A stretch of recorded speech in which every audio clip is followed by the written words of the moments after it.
ప్రణయ Godavari cinema బృందానికి ఈ cinema నిర్మాణ ప్రయాణంలో పాల్గొన్నటువంటి ప్రతి ఒక్కరికి పేరు పేరున కృతజ్ఞతలు తెలియజేస్తా ఉన్నా.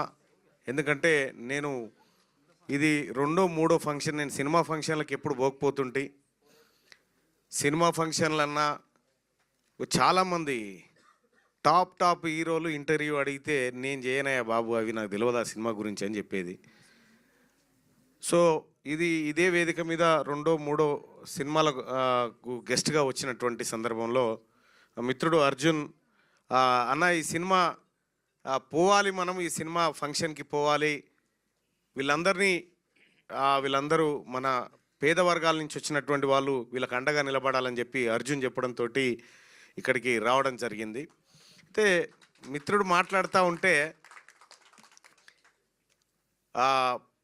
చాలా నేను అప్పు చేసిన లేకపోతే ఈ సినిమాని చూడండి, లేకపోతే థియేటర్లకు వెళ్ళండి, ఇవన్నీ వింటూ ఉన్నప్పుడు ఒక ప్రొడ్యూసరు అంటే ఆపరేషన్ థియేటర్లో ఒక తల్లి డెలివరీ అయ్యేటువంటి టైంలో ఉండేటువంటి ఒక ఆవేదన ఉంటుంది చూడండి. ఆ సినిమా కూడా రిలీజ్ అయ్యేటువంటి సందర్భంలో ఒక ప్రొడ్యూసరే కాదు, ప్రొడ్యూసర్ బాగుండాలని ప్రొడ్యూసర్ని అనుసరించి ఏవైతే సహాయం చేసారో వాళ్ళందరూ కూడా దీవిస్తూ ఉంటారు. సో కాబట్టి అంతటి ఆవేదన ఈ సినిమా రంగంలో ఉంటుంది. సో దీంట్లో సినిమాలకు ఎంత ఖర్చు అవుతుందో తెలియదు, వృధా ఖర్చులు ఎంత అవుతాయో నాకు తెలియదు. కానీ ఒకటైతే నిజం, చిన్న సినిమాలు పెద్ద సినిమాలు అనే తేడా ఎక్కడ పుట్టిందో నాకు అర్థం కాలే. కానీ సినిమా ఈ సినిమా అంతే. అది చిన్నదా పెద్దదా ఏదనేది పక్కకు పెడితే, నేను కూడా గతంలో నాకు సినిమాలు తీయనికి రాదు, కానీ ఒక ఉద్యమంలో భాగంగా కొన్ని డాక్యుమెంటరీస్ తీయాల్సి వచ్చింది. బాతాల పోసేటని కొన్ని ఎపిసోడ్లు తీసిన అప్పట్లో. అది సినిమా కోసం తీయలే నేను. అంటే ఈ మూమెంట్ తెలంగాణ రాష్ట్రంలో జరుగుతున్నటువంటి ఒక గతంలో జరిగినటువంటి అరాచకాలను పిక్చరైజ్ చేసిన అంతే. అది చేస్తే కొన్ని మిలియన్స్ ఆఫ్ వ్యూస్ అవి.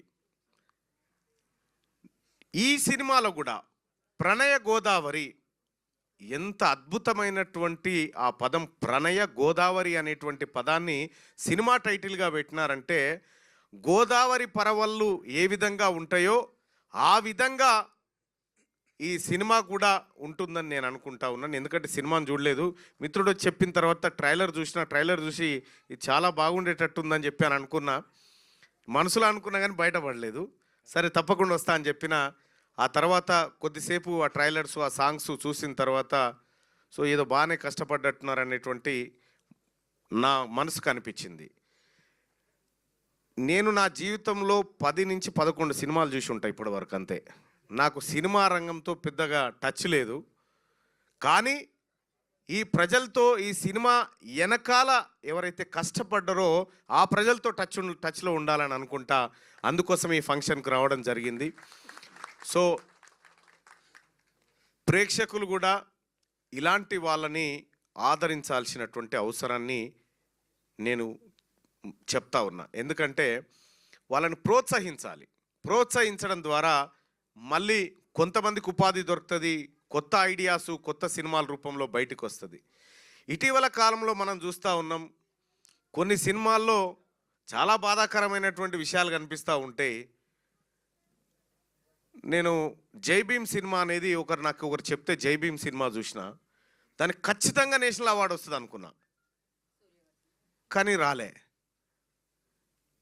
ఏం సినిమాకి వచ్చిందంటే అది ఇదే ఎర్రచందనం దొంగతనం చేసిరు చూడు, అదేం సినిమా, పుష్ప సినిమాకి వచ్చింది.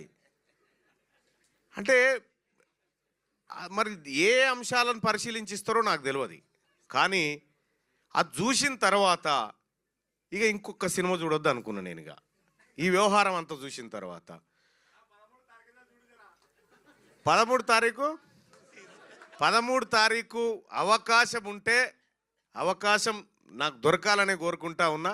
అవకాశం ఉంటే ఖచ్చితంగా ఈ ప్రణయ గోదావరి సినిమాకి నా కుటుంబంతో సహా పోతా, అవకాశం ఉంటే.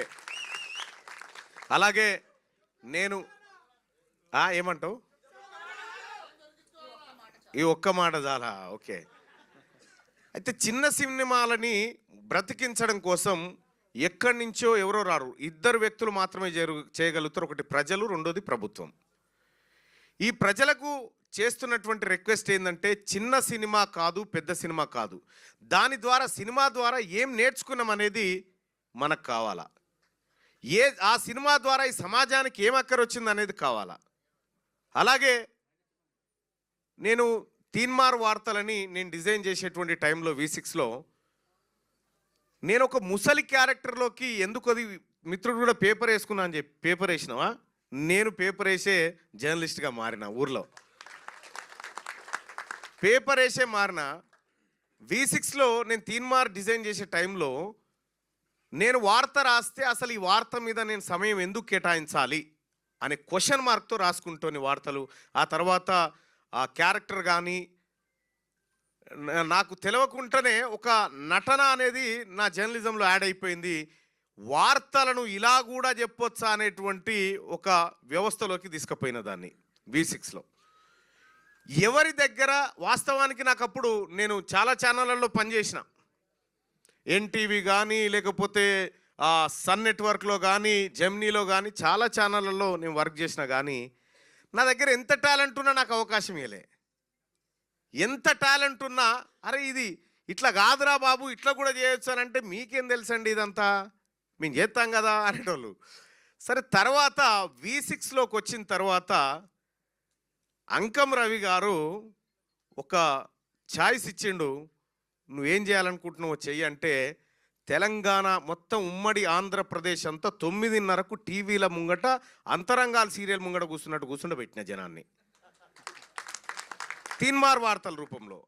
అందుకే ఇక్కడ వీళ్ళలో ఎవరిలో ఏ టాలెంట్ ఉందో చెప్పలేం, ఎవరిలో ఏ టాలెంట్ ఉందో చెప్పలేం. కాబట్టి వాళ్ళ టాలెంట్ బయటికి రావాలంటే అవకాశాలు రావాలి. ఆ అవకాశాలు ఎప్పుడు వస్తాయంటే ప్రజలమైన మన నుంచి రావాలి, వాళ్ళకి ప్రోత్సాహం. రెండోది ప్రభుత్వం నుంచి కూడా రావాలి.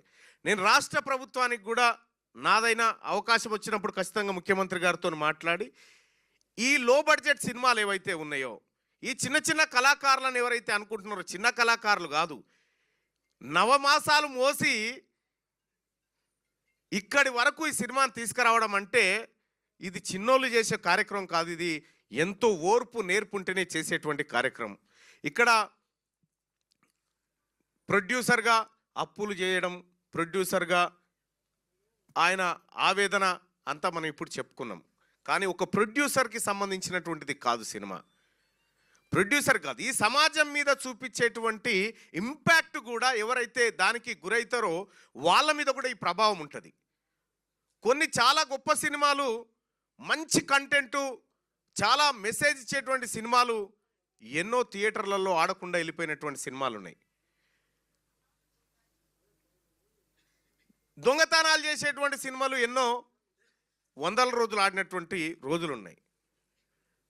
అల్టిమేట్గా ఆ సినిమా అయినా ఈ సినిమా అయినా, ఏ సినిమా అయినా కూడా ఇది కొందరి జీవితాలకు లైఫ్ అండ్ డెత్ క్వశ్చన్గా ఉంటుంది. సో ఇటువంటి సందర్భంలో వాళ్ళు మరింత ఉత్సాహంతో ముందుకు పోయే విధంగా ప్రేక్షకులంతా ఆదరించాలని కోరుకుంటూ, ఈ ప్రణయ గోదావరి సినిమా, ప్రణయ గోదావరి నాకు ఇప్పుడు నా కాన్స్టిట్యున్సీ అటు కృష్ణ ఇటు గోదావరి, ఈ రెండు నదుల మధ్య ఉంటుంది నా కాన్స్టిట్యున్సీ. వరంగల్, నల్గొండ, ఖమ్మం. ఇటు గోదావరిది అయిపోయింది. గోదావరి ఒక్కొక్కసారి ఉగ్రరూపం ఎట్లా చూపిస్తూ ఉంటుందో ఆ స్థాయిలో ఈ ప్రణయ గోదావరి ప్రళయ గోదావరిగా మారాలి థియేటర్లో అని కోరుకుంటూ అవకాశం కల్పించిన మిత్రులందరికీ ధన్యవాదాలు. Thank you.